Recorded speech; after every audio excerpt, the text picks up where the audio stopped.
Hello, good day all of you. ಎಂದು ನಾನು doctor Baba Saheb Ambedkar ಅವರ ಭಾರತದ ಬಡವರಿಗೆ, ದಲಿತರಿಗೆ ಮತ್ತು ಶೋಷಿತರಿಗೆ ಏನು ಸಂದೇಶವನ್ನು ನೀಡಿದ್ದಾರೆ, ಅದು ಯಾವ ಸಂದೇಶವಾಗಿದೆ ನಿಮ್ಮ ಮುಂದೆ ನಾನು ಹೇಳಲು ಬಯಸುತ್ತೇನೆ. ಈ ಭಾರತದ ಬಡವರೇ, ದಲಿತರೇ, ಶೋಷಿತರೇ, ನಿಮ್ಮ ಮೋಕ್ಷದ ಹಾದಿಯು ಧರ್ಮಶಾಸ್ತ್ರ ಮತ್ತು ದೇವಾಲಯಗಳಲ್ಲಿ ಇಲ್ಲ. ಬದಲಿಗೆ ನಿಮ್ಮ ಮೋಕ್ಷವು ಉನ್ನತ ಶಿಕ್ಷಣ, ವೃತ್ತಿಪರ ಉದ್ಯೋಗ ಮತ್ತು ಉನ್ನತ ನಡವಳಿಕೆ ಮತ್ತು ನೈತಿಕತೆಯಲ್ಲಿದೆ. ತೀರ್ಥಯಾತ್ರೆ, ಉಪವಾಸ, ಪೂಜೆ ಮತ್ತು ಆಚರಣೆಗಳಲ್ಲಿ ಅಮೂಲ್ಯ ಸಮಯವನ್ನು ವ್ಯರ್ಥ ಮಾಡಬೇಡಿ.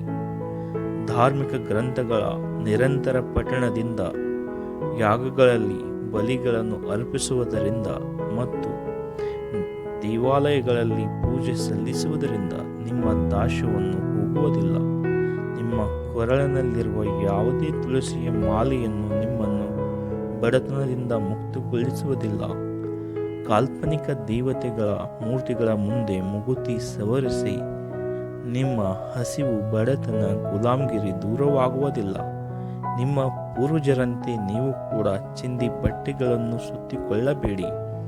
ಪಂಜರದಂತಹ ಮನೆಗಳಲ್ಲಿ ವಾಸ ಮಾಡಬೇಡಿ ಮತ್ತು ಚಿಕಿತ್ಸೆ ಕೊರತೆಯಿಂದ ಪ್ರಾಣವನ್ನು ಕಳೆದುಕೊಳ್ಳಬೇಡಿ.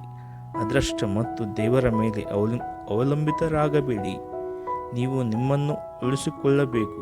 ಧರ್ಮ ಮನುಷ್ಯನಿಗಾಗಿ ಹೊರತು ಮನುಷ್ಯ ಧರ್ಮಕ್ಕಾಗಿ ಅಲ್ಲ, ಮತ್ತು ನಿಮ್ಮನ್ನು ಮನುಷ್ಯ ಎಂದು ಪರಿಗಣಿಸಿದ ಧರ್ಮವಲ್ಲ, ಆದರೆ ಅಧರ್ಮದ ಹೊರೆಯಾಗಿದೆ. ಎಲ್ಲಿ ಉನ್ನತ ಮತ್ತು ಕೀಳು ಎಂಬ ವ್ಯವಸ್ಥೆ ಇದೆಯೋ, ಎಲ್ಲಿ ಮೇಲು ಕೀಳು ವ್ಯವಸ್ಥೆ ಇದೆಯೋ, ಅಲ್ಲಿ ಅದು ಧರ್ಮವಲ್ಲ, ಜನರನ್ನು ಗುಲಾಮರನ್ನಾಗಿಸುವ ಮಾಡುವ ಕುತಂತ್ರ ಮತ್ತು ಷಡ್ಯಂತ್ರವಾಗಿದೆ. ಧನ್ಯವಾದ.